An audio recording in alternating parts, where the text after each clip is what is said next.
Hi guys, how old are you? I'd love to see the age range of our viewers. Write your age below. To my favorite child, she said, raising her crystal glass with that familiar mix of mockery and grandeur that always made the air in the room feel just a little heavier.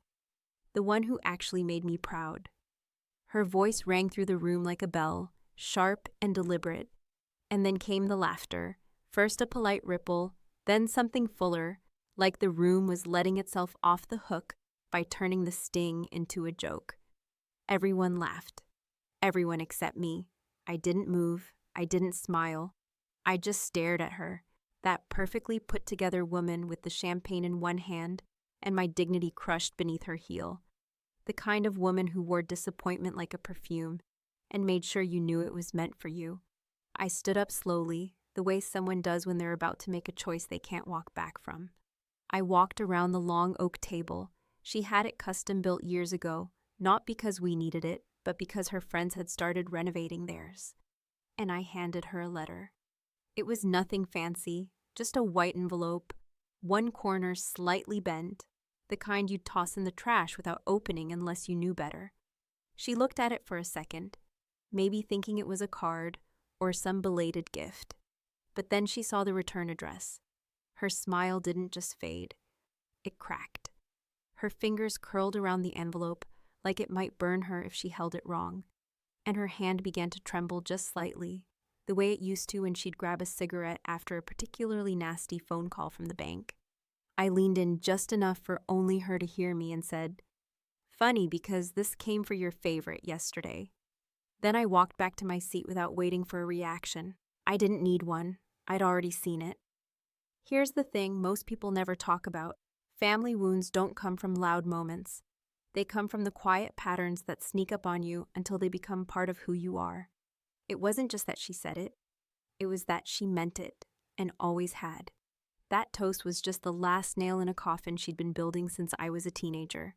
Let me give you some context, because without it, this story might just sound like a petty sibling rivalry. And I promise you, it's not that simple. My mother, Linda, came from a generation of women who believed strength meant silence, and that love was something you earned, not something given freely. She was the kind of mother who'd compliment your dress by saying it was brave and call your college degree cute, while bragging about your brother's latest business venture, even when it failed. My brother Danny was the golden boy, always had been.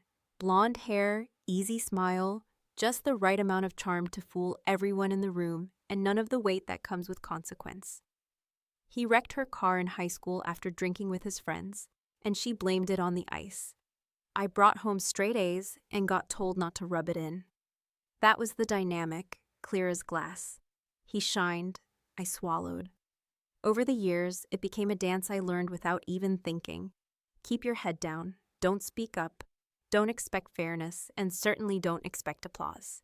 It made me resilient, sure, but it also made me quiet in the ways that matter. I became the reliable one, the fixer, the one who mailed birthday cards no one responded to, and showed up to holidays like it still meant something. You know those people in your life who always look like they've got it together, not because they're happy, but because breaking down would take too much energy? That was me. That's still me to a degree. But that letter, that was the beginning of something else. It arrived 3 days before the party, wrapped in a larger envelope marked confidential, the kind of mail you don't open while stirring pasta or talking on the phone. It was addressed to Danny, but sent to Mom's house, which she still lists as his permanent address, even though he hasn't lived there in over a decade. The name on the return label wasn't familiar to me, some law office out of Colorado, but something about it made me pause.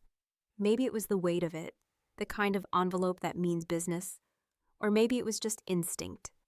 Either way, I opened it. You can judge me if you want, but I've learned not to trust my family with secrets, especially the kind that come wrapped in legal letterhead. Inside was something I never expected. No, it wasn't scandalous, not in the tabloid sense. It wasn't drugs or affairs or even some hidden love child. It was worse. It was truth, the kind of truth that rearranges the past in a way that makes you question your entire memory of childhood. And as I read the pages, my fingers started shaking the way hers would later at the table. Because what I found wasn't just a legal document. It was a record, a trail, proof that my mother had been keeping something huge from me for over 20 years. And the person she did it for? Danny, her favorite, her pride, her perfect son. That night, while everyone toasted to her greatness and congratulated her on 65 years of thinly veiled cruelty, I made a choice. I wasn't going to play along anymore. I wasn't going to protect her image or maintain the illusion that this family was anything but a theater production we all silently agreed to perform in. That envelope was my script, and I was done playing the understudy. So when I handed it to her and saw the color drain from her face, it wasn't revenge. It was revelation. It was years of being told to grow up every time I cried, being called dramatic when I asked for fairness, being told I was too sensitive when I noticed the difference in how she hugged us. It was every dinner where I got silence while Danny got praise, every Christmas where I got socks and he got a new watch, every time she looked at me like I was a problem to be solved instead of a person to be loved. And yet, as I sat back down and watched her eyes scan the letter, I didn't feel triumphant. I felt still, like everything was finally quietly falling into place. This wasn't about winning. This was about ending the game. But then she looked up, her voice lower than I'd ever heard it, and said, "Where did you get this?" Her hands were trembling now, fingers gripping the paper like it might sprout claws. I stared at her, long and even, and let the silence stretch. Then I smiled, not kindly, not cruelly, just enough to let her know I wasn't afraid anymore, and said, "You might want to sit down." And that right there was the moment everything changed. Because when a queen's hands shake, the court starts paying attention. There's something strange about growing up in a house where the rules don't apply equally, where one child's mistakes are softened and folded into excuses, while the other's accomplishments are met with indifference, or worse, passive-aggressive critique masked as motivation. My brother Danny was the golden boy from the moment he could walk into a room and make someone smile without trying, the kind of kid who instinctively understood how to shine just enough to make others feel warm, but never outshine our mother. Because even at a young age, he knew exactly who held the power and how to wield charm as currency. I, on the other hand, was the ghost, present, reliable, quiet when needed, responsible in ways that earned no real praise, just the expectation to maintain the peace that Danny had license to disrupt. It started small, as these things often do, little things that didn't seem like a pattern until they became one. I'd clean the kitchen after dinner without being asked, while Danny would leave his plate on the table and Mom would say nothing. I'd bring home a report card, filled with straight A's, and she'd glance at it with a nod, distracted, barely registering it. But when Danny passed algebra with a C, she threw him a congratulatory dinner. When I stayed home from prom because my date bailed last minute, she said nothing. When Danny got dumped a month into college, she drove 3 hours to take him out for dinner and let him cry in a steakhouse booth. It wasn't that she hated me. I don't think she ever really did. It was that I didn't give her the kind of chaos she could fix, and she didn't know what to do with a daughter who didn't need her approval to survive. So she withheld it anyway, just in case.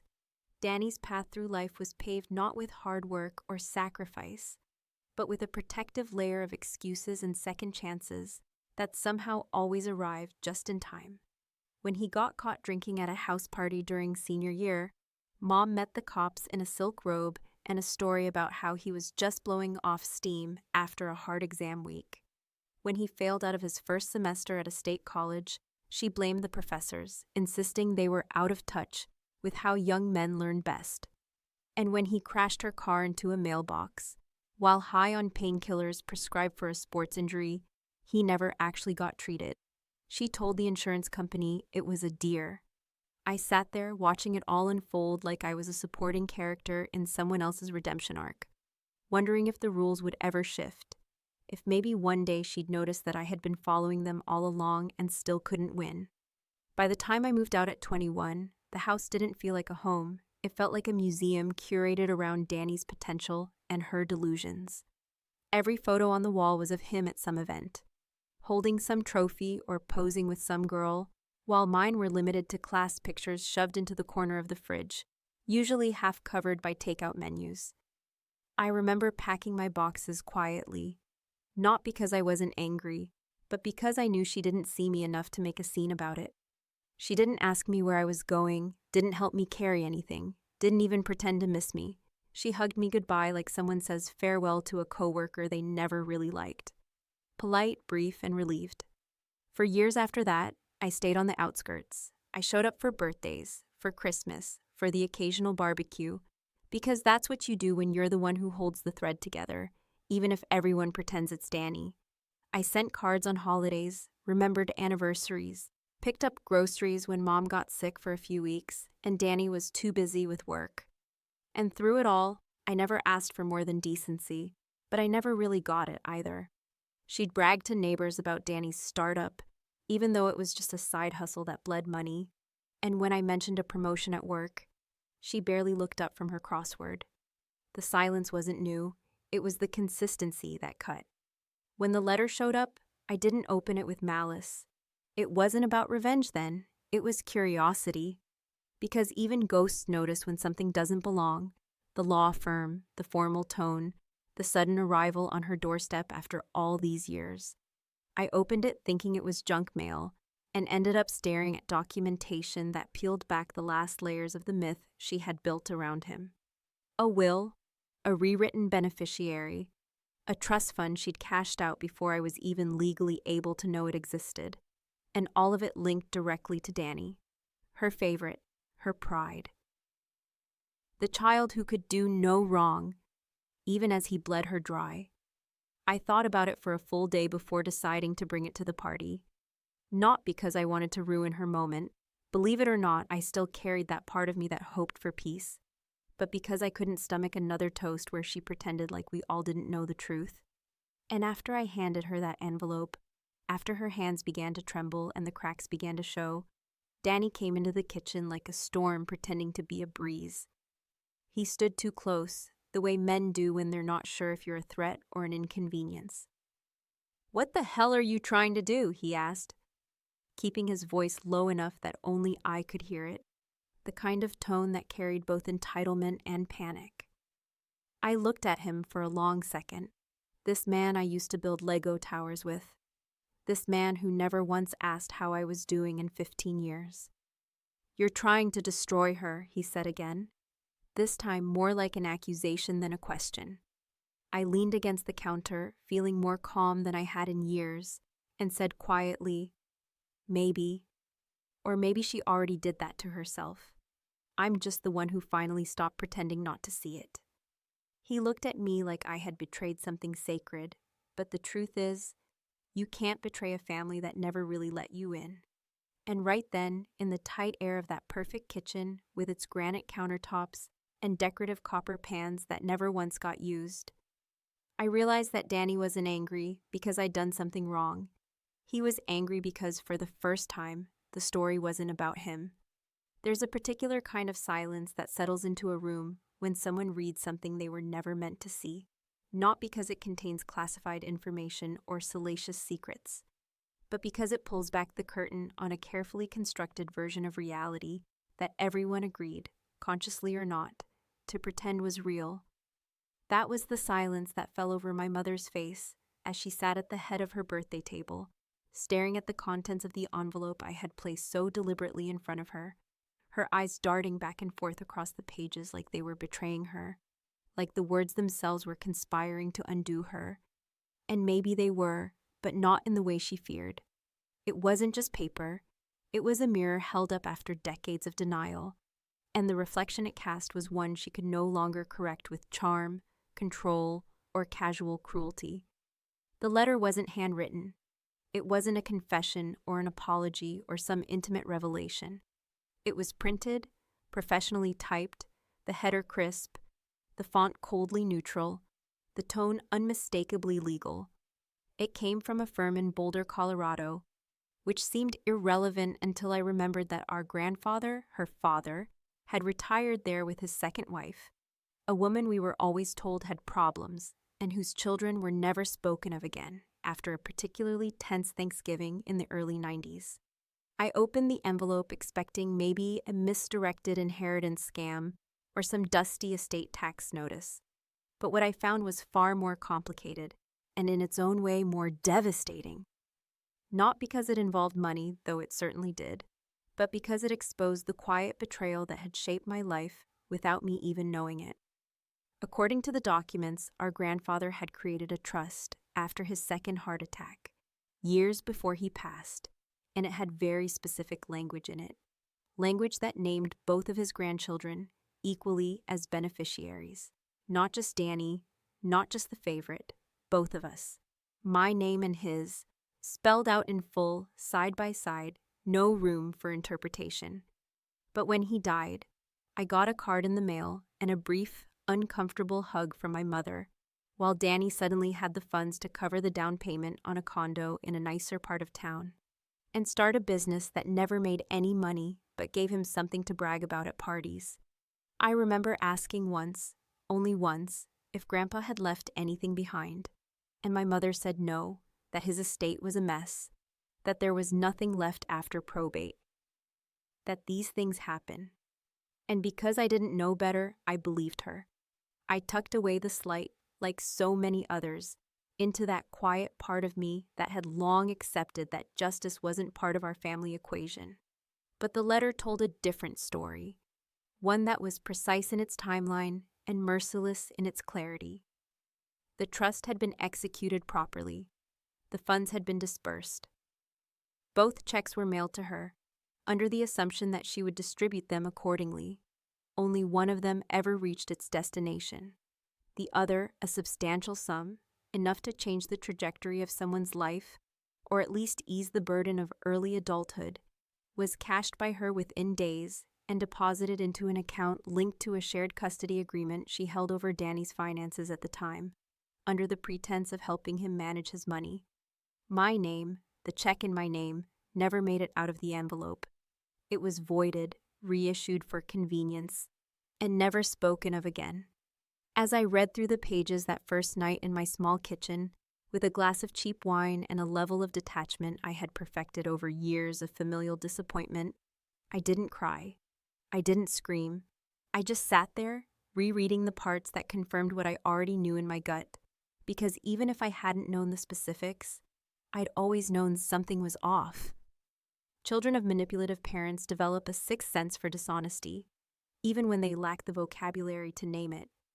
I had felt the absence of fairness like a cold draft through my childhood home, unseen but impossible to ignore. The hardest part wasn't the money, it wasn't the financial theft, or the legal maneuvering.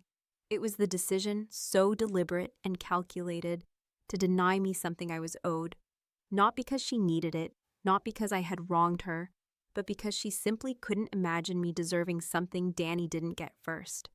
It was a choice that told me, without room for argument, that her version of love would always be transactional, and I was never holding the right currency.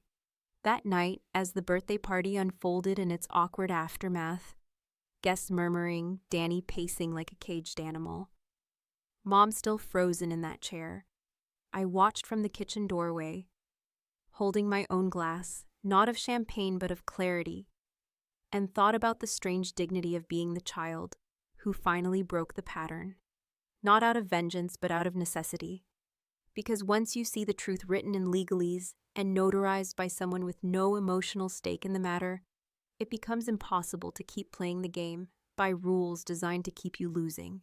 She didn't speak for a long time, just held the paper like it might start bleeding if she let go. Then finally she looked up at me with eyes I hadn't seen in years, soft, confused, angry, in that helpless way only people who've been caught in a lie can be, and asked, "You went through my mail?"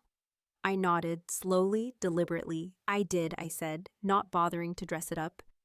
"It came for Danny. You would have opened it eventually." "You had no right," she said, but the edge in her voice wasn't sharp enough to land. I stepped closer, not to intimidate, but to make sure she heard what I was about to say. "Maybe not, but neither did you.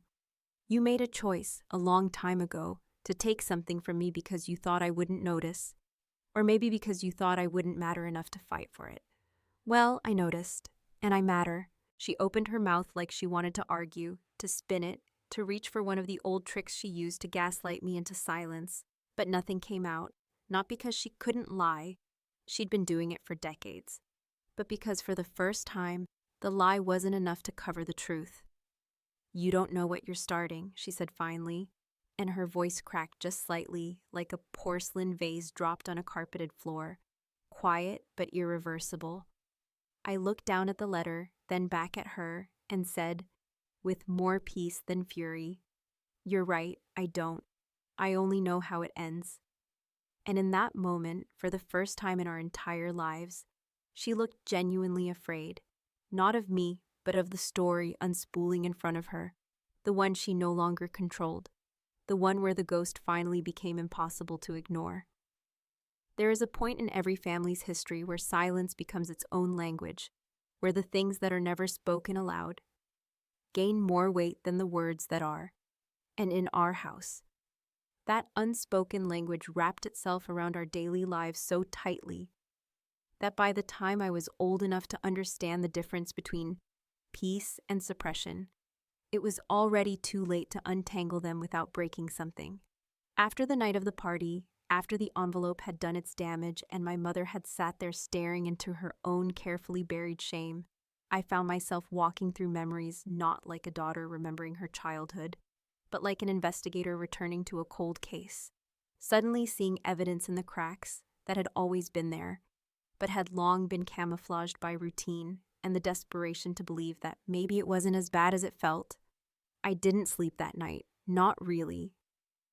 I lay awake in my small apartment, listening to the city sounds beyond my window, feeling a kind of buzzing in my chest that I hadn't known how to name before, but now realized was the slow dismantling of a lie I had grown up inside of.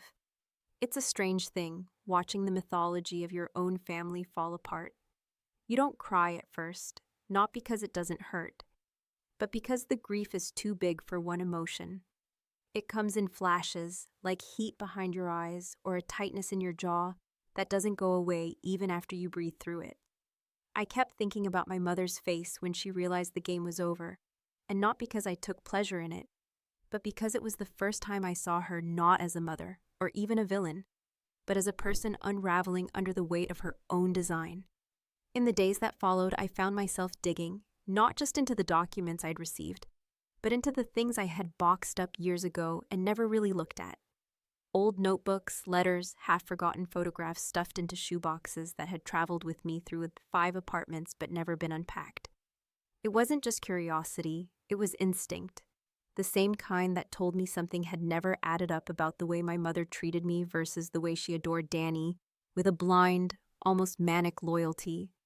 And then, buried in the bottom of a torn manila envelope labeled MISC, I found something that knocked the wind out of me in a way the legal documents never could. A journal, soft cover, old, the kind of thing people buy in January, and abandoned by March. Except this one wasn't filled with quotes or grocery lists. It was hers, and it was raw in a way I wasn't prepared for.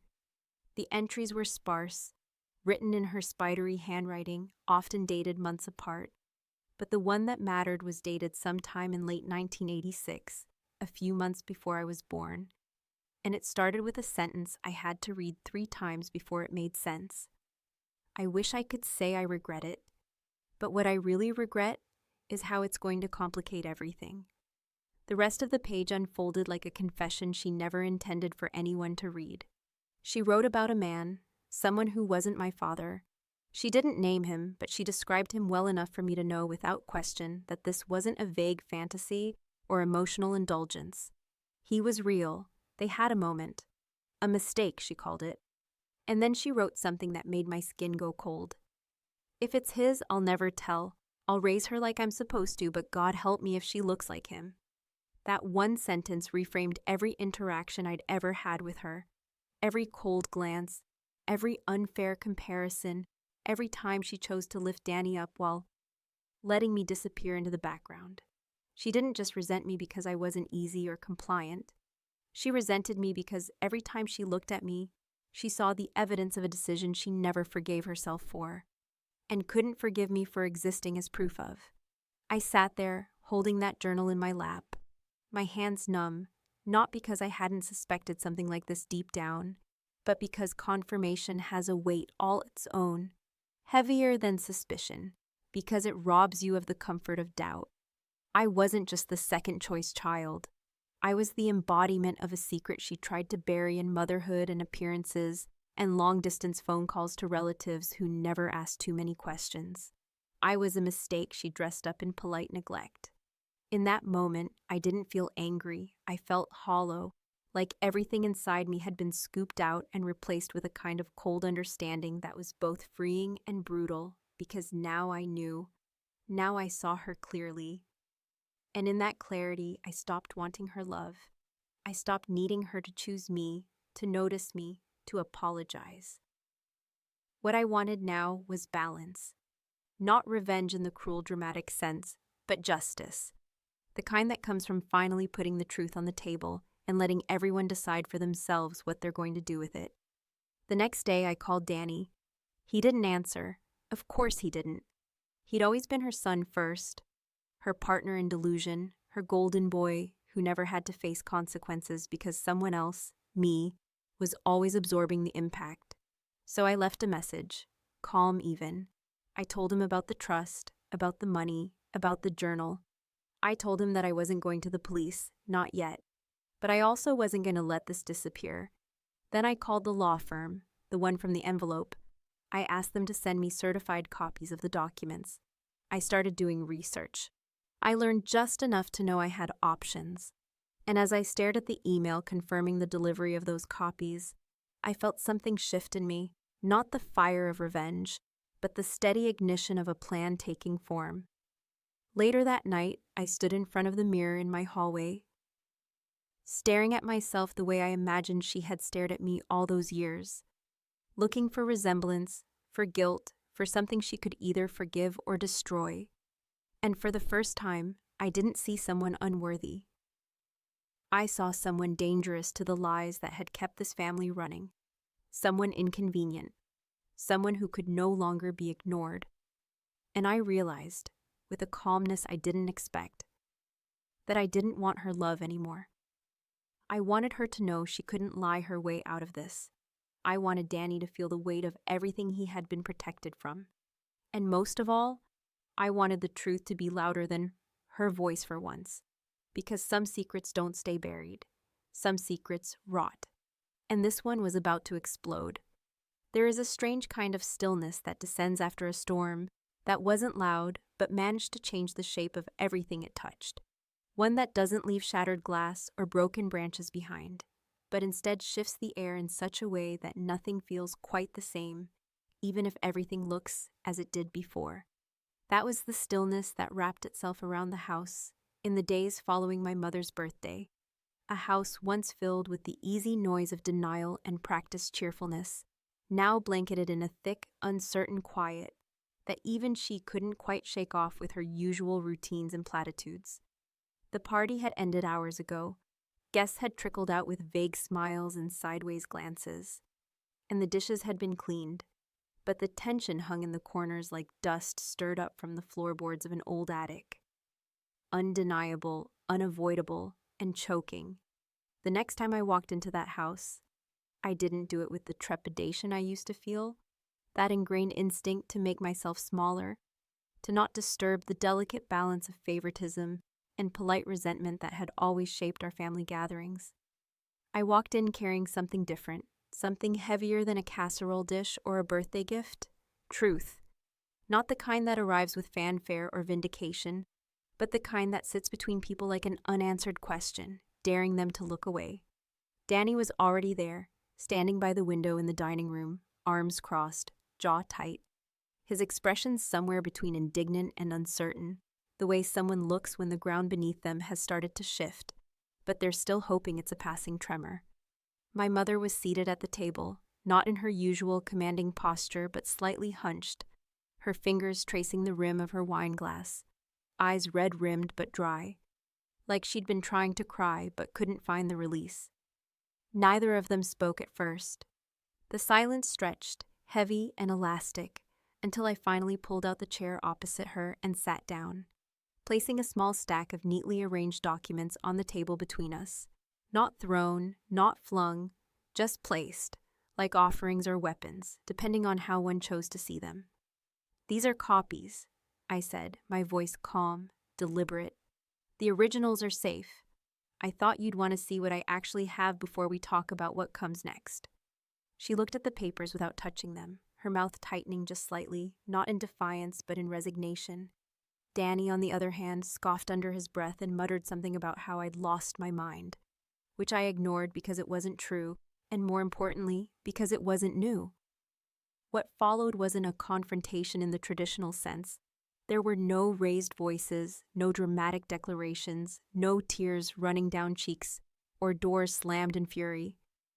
What happened instead was worse, in a way, because it was so quiet, so painfully civil, like a business negotiation between people who used to share memories and now only shared consequences. I laid it all out: the trust, the journal, the will, the letter from the law firm, the email confirming the reissued check.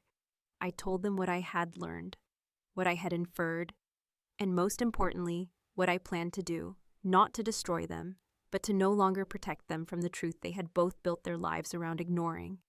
Danny called me bitter. He said it like an insult, like bitterness was a defect instead of a consequence, like it hadn't been carefully cultivated by years of being told to be grateful for scraps, while he was handed the main course and dessert without ever having to earn either. My mother didn't defend him. That was the only surprising part. She didn't jump to his side, didn't deflect or redirect or pretend like I was overreacting. She just sat there, staring at the documents, her fingers now motionless, her face expressionless in that way that only deeply cornered people can manage. And then, after what felt like an eternity, she whispered something so quiet I almost missed it. "You were never supposed to find out." I should have felt vindicated. I should have felt powerful. But what I felt was something else entirely. Something colder, older, a kind of sorrow that settled deep in my bones. Because hearing her say it out loud, hearing her finally admit that my erasure wasn't an accident but a decision, wasn't as satisfying as I thought it would be. It didn't close a chapter. It opened another one, a messier, more complicated one, where apologies don't fix things and acknowledgement doesn't erase decades of being treated like a backup plan to someone else's fairy tale. That night, I didn't storm out. I stayed. I poured myself a drink. And as the clock in the living room struck 10, I stood up slowly, raised my glass, and delivered a toast of my own, not with cruelty but with precision.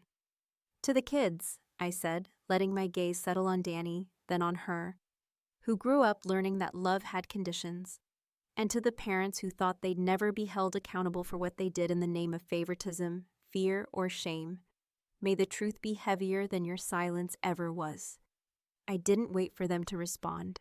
I walked out with my head high, not because I had won anything, but because I had finally ended the game.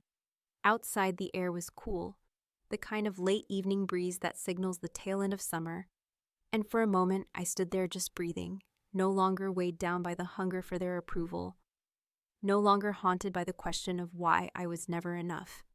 I was done asking. My phone buzzed as I reached my car. A message. Not from Danny, not from her. Just a legal update from the firm confirming they had received my final signature, ensuring the documentation of the trust would be preserved, and the misappropriation logged officially, a step, not vengeance, but record. A mark on history that couldn't be edited away. I never went back to that house, not because I was angry, but because some places are built on false foundations, and once you see the cracks, it's impossible to live in them without the ceiling feeling like it's about to fall. I moved on, not magically, not all at once, but with the slow, deliberate work of someone unlearning everything they were taught about loyalty and silence. And yet, even now, even with the truth exposed and the paper trail preserved, I sometimes catch myself wondering what they tell themselves in that quiet house, in those rooms still filled with photos of Danny and long-expired dreams. Do they see me as the villain, the betrayer? Or do they, just maybe, feel the echo of the truth finally speaking louder than all those years of carefully arranged denial. I may never know. But maybe that's the point. Not every ending is neat. Not every family can be fixed. And some stories don't wrap up with reconciliation. Some just end when the silence can't survive the sound of someone finally telling the truth.